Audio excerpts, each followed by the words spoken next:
Essa segunda parte da aula, a gente vai falar então dos membros do Sistema Solar, um pouquinho mais característica dos planetas, tá? Um por um. Não é uma parte obrigatória da aula, mas quem quiser ir vendo aí durante a semana ou ver ainda hoje, fiquem à vontade, porque é um conteúdo bastante interessante. Então, começando por Mercúrio.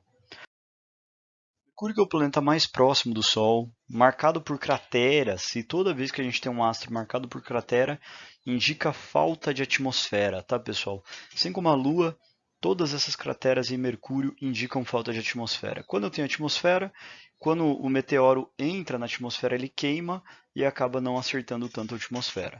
No caso de Mercúrio, podemos ver que ele não tem mesmo atmosfera, né? Outra característica interessante de Mercúrio é que a parte iluminada, como está muito próxima do Sol, recebe muita energia solar, chega a uma temperatura de 550 graus. E justamente pela falta de atmosfera, essa energia não se segura e na parte escura vai ficar a menos 200 graus. Ok? Então, dá um choque térmico bem grandinho viver em Mercúrio. Apesar de que os dias aí são meio longos, tá? Mercúrio ele é composto basicamente de silicatos e basaltos, tá? E a gente vai ver um pouquinho sobre as características físicas de Mercúrio. A gente pode ver que, primeiramente, a gente já falou dessa inclinaçãozinha aqui de 7 graus entre a órbita da Terra e a órbita de Mercúrio. Essa órbita ela é tão mais acentuada que os demais planetas, que chegam no máximo a 3 graus, por conta de efeitos relativísticos, tá, pessoal? Essa órbita de Mercúrio, ela tem algumas características. Pode ver que ela é bem achatada, bem ovalada, né? Ela tem uma excentricidade de 0,2, de 20% aí. Então ela é bem achatada. Repara aqui, ó, existe uma posição de Mercúrio ficar muito mais próximo do Sol do que a outra, né? Enquanto aqui é 0,30, aqui é 0,46. É o planeta com a maior excentricidade na órbita, né? A excentricidade média é 0,38, mas ela oscila entre 0,3 e 0,46. Todos os outros planetas têm uma órbita praticamente circular. Vou mostrar esse número para vocês dos outros planetas conforme eu for apresentando. Mas Mercúrio tem uma órbita bastante diferente por conta de efeitos relativísticos. A mecânica do Newton não era capaz de explicar, chegou Einstein e uma das provas que Einstein deu foi exatamente a explicação da órbita de Mercúrio. Pessoal, a gente sabe que a Terra tem uma inclinação aqui de 23 graus. Mercúrio ele não tem inclinação, tá? Ele forma 90 graus certinho com o plano dele de translação, tá bom? O diâmetro em Mercúrio é 38% do diâmetro da Terra, a massa de Mercúrio é 5,5% a massa da Terra e a gravidade em Mercúrio é só 36% da gravidade da Terra. Né? O período de rotação de Mercúrio leva 58,65 dias para ele girar em torno de si mesmo e leva quase 88 dias para ele girar em torno do Sol. Ok? Um ano de Mercúrio é bem curtinho. Repara que o ano e o dia eles são praticamente quase que a mesma duração, né? Então, quantos dias tem Mercúrio ao longo do ano? Não tem nem 2 dias, ok? E esse efeito ainda fica um pouquinho diferente quando eu levo em conta que o período de rotação e o período de translação vão deixar esse dia mais longo ainda. Amanhã vai ficar mais longa ainda. Né? Um lado vai ficar iluminado por muito mais tempo ainda. Certo? Bom, vamos para o próximo membro, Vênus. Vênus, olhando as mesmas características, está vendo que a órbita está bem mais circular? Isso é porque a excentricidade de Mercúrio era 0,2. A de Vênus é 0,0068. Então, essa distância é praticamente a mesma que essa distância, que é 0,72 unidades astronômicas aproximadamente, tá bom? Bom, a inclinação de Mercúrio de Vênus é bem menor do que de Mercúrio, apesar de que a inclinação do eixo de rotação é gigantesca. Tá vendo que Vênus ele gira num sentido contrário, né? Enquanto está todo mundo girando aqui, ó, no sentido anti-horário, Vênus está girando em torno de si mesmo no sentido horário. Isso provavelmente aconteceu com alguma pancada que ele tomou durante a formação ou após a formação e acabou fazendo com que o eixo de inclinação aqui em relação a todos os outros planetas é de 177 graus, quase 180 graus, então praticamente ele gira ao contrário. O diâmetro de Vênus é quase o diâmetro da Terra, 97% do diâmetro da Terra. A massa é 81,5% da Terra e a gravidade é 90% da Terra. Por isso que por muito tempo a gente considerou Vênus o planeta gêmeo da Terra, né? Ele demora bastante para girar, tá vendo? 243 dias de rotação e o ano mais curto que o período de rotação, né? Então, ele demora mais para girar em torno de si mesmo do que para girar em torno do Sol, ok? Bom, outra característica bem marcante em Vênus, que fez a gente deixar de lado a ideia de gêmeo da Terra, é a atmosfera. A atmosfera de Vênus ela é muito densa. Ela tem uma pressão de 90 vezes a pressão atmosférica da Terra. Isso faz com que a temperatura média em Vênus seja de 470 graus. Então a gente tem um efeito estufa gigantesco, principalmente pela pressão. Tá? A pressão sendo 90 vezes a pressão da Terra, a gente tem uma temperatura altíssima e um efeito estufa violento em Vênus. O calor entra e não consegue sair. Ele tem muito gás carbônico na sua formação, o que ajuda bastante no efeito estufa.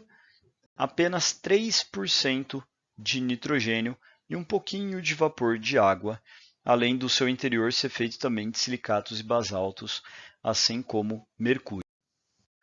O efeito estufa, como vocês sabem, a luz consegue entrar, mas a atmosfera ela impede que o calor que foi absorvido pela atmosfera, pela superfície em forma de luz e reemitido em forma de calor, esse calor é refletido para dentro de volta, o que causa um efeito estufa violento em Vênus.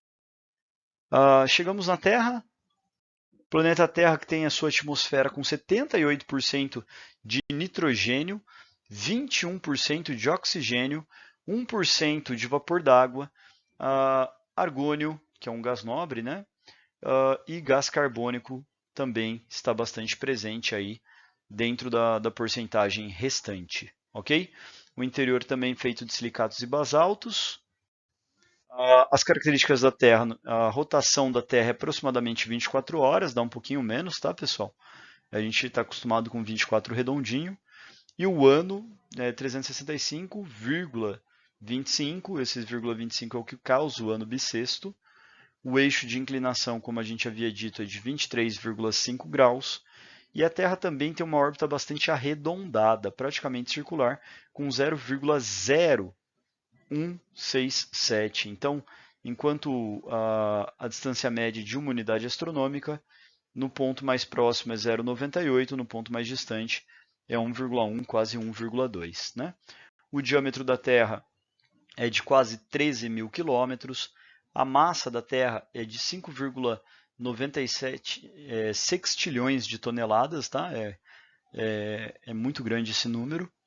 E a aceleração da gravidade é aproximadamente 9,8 metros por segundo. Bom, a estrutura interior da Terra, a gente tem um núcleo sólido de aproximadamente 1 km de raio, o núcleo líquido, né, com ferro e níquel, tanto no sólido quanto no líquido de composição. Esse núcleo líquido é um anel de 2,2 km de diâmetro aí, da parte do sólido para o líquido.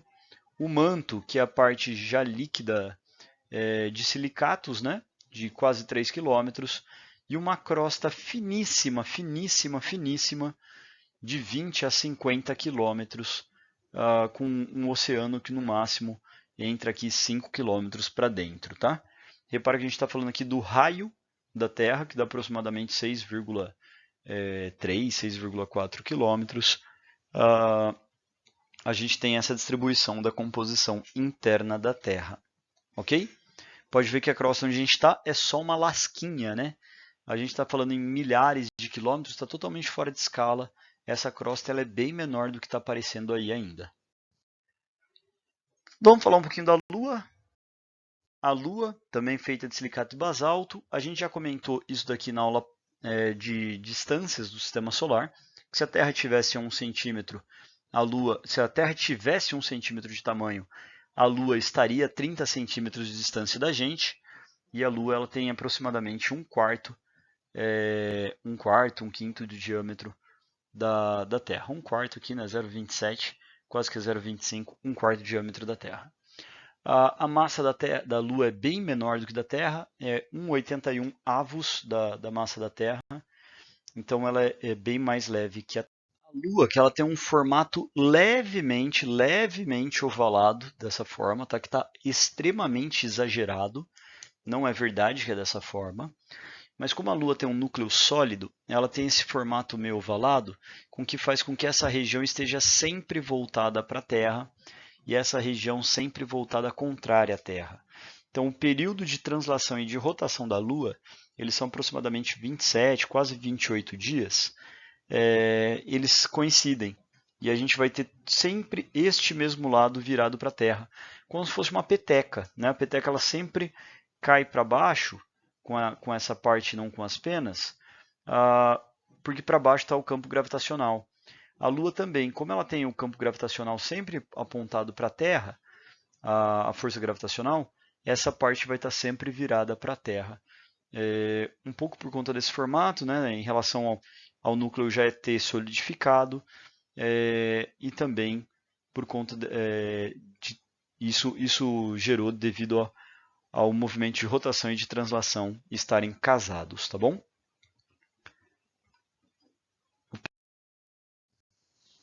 Marte, o nosso próximo destino aí, já mandamos várias sondas, a mais recente tirando fotos em alta definição, mandando vídeos para a gente em alta definição da superfície de Marte.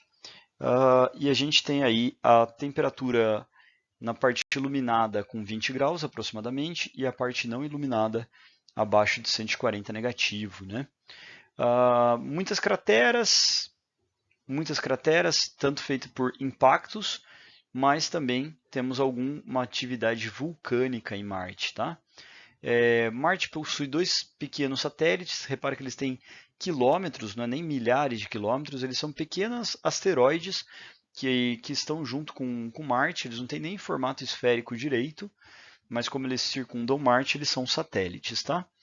A atmosfera muito rarefeita, repara, cerca de 0,1% da pressão atmosférica da Terra, basicamente feito de gás carbônico, ok?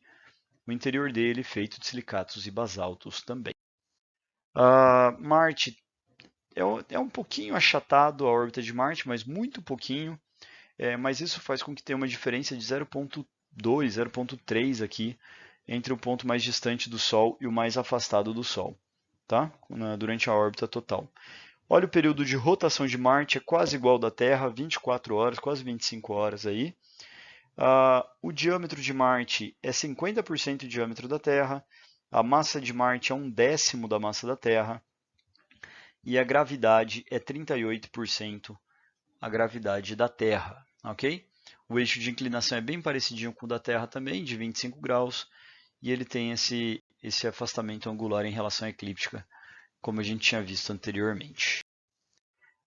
Phobos, dá uma olhadinha aí, é um dos satélites de Marte, repara como eu falei, ele ainda nem esférico devido à pouquíssima massa dele, né? Ele tem aí 28 quilômetros na maior extensão dele, então ele realmente é bem pequenininho. E aqui a gente tem Deimos, o outro satélite, também não é arredondado, cerca de 16 quilômetros, bem pequenininho, bem mais afastado aí de Phobos, ok? Em relação a Marte. Cinturão de asteroides que nós temos entre Marte e Júpiter. O cinturão de asteroides entre Marte e Júpiter é um cinturão com muitos e muitos corpos, tá? Quebrados em pedaços de asteroides e meteoros. Provavelmente havia se formado aí um planeta, ou durante a formação do planeta não conseguiu se formar um planeta entre Marte e Júpiter, por conta às vezes dos efeitos gravitacionais, até mesmo de Júpiter, que é bastante grande nessa região, pode ter dispersado este planetinha que estava se formando e acabou formando, ao invés de um planeta, formou milhares de pequenos corpos, milhares de asteroides, meteoros, né? Esses corpos aí que eu tenho entre a órbita de Marte e Júpiter, ok? A maioria é pequenininho, quase nenhum deles entra para dentro das órbitas dos planetas e nem sai para a órbita de Júpiter. A grande maior concentração fica em torno de uma órbita estável entre Marte e Júpiter. Um exemplo, Matilde, e outro, o Ida, que é um dos maiores aí, os dois maiores, como a gente pode ver aí. Esse maior Ida, ele tem 55 quilômetros, tá? de comprimento e a massa de 3 a 4 vezes 10 a 16 toneladas. Gigantesco, né? Então agora a gente vai para os planetas gasosos, os jovianos. Vou falar um pouquinho sobre Júpiter. Júpiter, que possui mais de 60 satélites naturais, né? A composição não da atmosfera, mas sim de Júpiter inteiro, tá, pessoal? 90% é gás hidrogênio. 90% é gás hidrogênio. Ele é um planeta basicamente feito de hidrogênio. Ele é uma grande bola de gás, tá? E os outros 10% praticamente hélio, tá? Praticamente hélio. Tem um pouquinho de gás metano, gás amônio, vapor de água, mas é basicamente 90% hidrogênio, 10% hélio. Então, tira um pouquinho de cada um deles para colocar os outros gases, mas é basicamente esses dois elementos. A temperatura dele é de menos 100 graus Celsius, a temperatura média, ele está bastante afastado do Sol. Lembra que Júpiter ele tem uma distância grande dos demais planetas, né? Ele é o primeiro planeta gasoso que começa uma distância maior para o Sol, o que faz ele ser bastante. As características aí da órbita de Júpiter, né? Aqui é a comparação do tamanho de Júpiter com o tamanho da Terra. Júpiter tem 11 vezes o diâmetro da Terra e 320 vezes mais massa que a Terra. Ele gira em torno de si mesmo em 9 horas. Né? Repare que planetas maiores conseguem girar em torno de si mesmo mais rápido. Como tem mais massa, a gente tem uma aceleração angular maior e a gente consegue fazer esses planetas girarem mais rápidos. A órbita dele é um pouquinhozinho achatada, mas nada demais, bem pouco na verdade, uma órbita praticamente circular. Pessoal, obviamente está tudo fora de escala, tá? O Sol não é desse tamanho perto de Júpiter desse tamanho, e nem a órbita é desse tamanho perto do tamanho dos dois, né? A órbita é muito maior, Júpiter é muito menor que o Sol, mas aqui é só para a gente poder enxergar tudo isso. O ano de Júpiter, pessoal, o ano de Júpiter dura 11,86 anos terrestres, ou seja, o tempo para Júpiter dar uma volta em torno de si mesmo, em torno do Sol, perdão, é cerca de quase 12 anos. Ele está pouquíssimo inclinado aqui em relação à eclíptica e também tem uma inclinaçãozinha em relação ao eixo de rotação dele em torno de si mesmo, tá bom? Essa grande mancha vermelha em Júpiter é uma tempestade que vem acontecendo há séculos, então é uma tempestade muito violenta, é uma mancha muito famosa. Aí cabem cerca de 3 terras, tá? 3 planetas terras caberiam dentro dessa mancha gigantesca. Existem anéis em Júpiter, eles não são tão visíveis, tá? São pequenos anéisinhos, um anel feito de algumas partículas de gelo e poeira de colisão de micrometeoritos, tá? Então sobrou aí um pouquinho de poeira fazendo um anelzinho em torno de Júpiter, que não é muito visível, não é visível a olho nu, mas a gente consegue captar isso dependendo da frequência que está se analisando, né? Rádio, infravermelho, é possível pegar um pouquinho desse anelzinho. Chegamos em Saturno. Saturno, que também é composto basicamente de hidrogênio, 97% hidrogênio, 3% praticamente de hélio e um pouquinho dos outros gases aí, né? Então, na verdade, não é 97%, não é 3%, mas é quase 97%, quase 3%. E um pouquinho de traços de gás metano, amônia e vapor de água. Netuno possui aí quase 50 satélites naturais, uma temperatura também abaixo dos 100 graus Celsius, 140, e o seu anel composto de partículas de gelo, poeira e gás, ok? Um pouquinho de gás, muito mais gelo e asteroides, poeira, né, bem pequenininha, meteoros bem pequenininhos. São cerca de 1000 anéis concêntricos, né? 1000 anéis com o mesmo centro. As cores são artificiais, tá? Isso é importante dizer. A gente pega essa captação vinda das rochas e transforma isso de acordo com a temperatura em outras cores, tá? Então, são pequenas rochas, gelo, que basicamente formam esses anéis, tá? Os anéis de Saturno são bem mais chamativos que o de Júpiter e de qualquer outro planeta no sistema solar. Saturno também tem uma órbita muito parecida com a de Júpiter em relação ao achatamento, uma rotação de 10 horas, também parecida com as 9 horas de Júpiter, e o ano, como ele está mais longe que Júpiter, leva cerca de 30 anos para ele dar uma volta em torno do Sol. Ele tem 9 vezes o tamanho da Terra e 95 vezes a massa da Terra. Aqui é a comparação dos dois, como que seria um do lado do outro. Um dos grandes satélites de Saturno é Titã. É um dos candidatos que a gente sempre fala que pode ter vida, por ser o único satélite com uma atmosfera mais densa aí, né, do que qualquer outro que a gente tem no sistema solar. Chegando em Urano, Urano que é o planeta dorminhoco, ele está deitado, a gente já vai ver o eixo de inclinação dele, feito basicamente de 80% de hidrogênio, 15% hélio, 2% de metano, um pouquinho de amônia, um pouquinho de vapor d'água. Quase 30 satélites naturais, com um diâmetro de quase 4 vezes o diâmetro da Terra e de quase 15 massas da Terra. Repara, pessoal, que a inclinação do eixo de rotação de Urano é 98%, quase que 90%. Então, Urano gira de lado. Provavelmente também sofreu um impacto bastante forte, assim como Vênus, e ele gira praticamente deitado. Tá? Ele gira apontando um dos polos dele para o Sol, ao invés de ser perpendicular ao Sol. Ok? A órbita também pouquíssimo achatada, 84 anos terrestres para ele dar uma volta em torno do Sol e 10 horas para ele dar uma volta em torno de si mesmo. Aqui a comparação do tamanho da Terra com Urano. Chegando em Netuno. Netuno que tem uma composição de 74% de hidrogênio, 25% de gás hélio, 1% de metano e um pouquinho aí de amônia e vapor d'água, né? Netuno tem aí 13 satélites naturais, uma temperatura de menos 200, 3 vezes e meio o diâmetro da Terra e uma massa de 17 vezes a massa da Terra.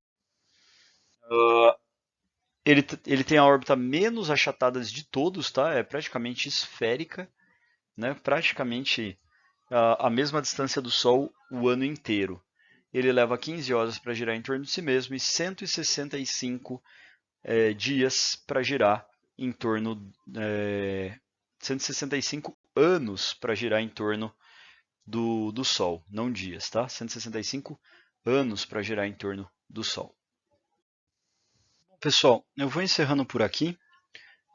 Uma dica que eu dou para vocês é acessarem o site ESO.org, né, que é o Observatório Europeu, bastante famoso. Lá vocês vão ter bastante vídeos, imagens e informações. Eu vou até, inclusive, deixar logo depois dessa aula o vídeo chamado From the Earth to the Universe, que é um vídeo que eles mostram nos planetários deles e está disponível no YouTube. Obviamente, se você não está vendo no planetário, não tem a mesma graça, mas pelo menos o conteúdo que é bastante interessante, você vai poder ver, conhecer um pouquinho aí. Se eu não me engano também, óculos VR talvez funcione, mas aí eu não sei como que ajusta a configuração para quem tiver aí. Beleza? Bom, pessoal, a gente encerra por aqui. Valeu, até a próxima.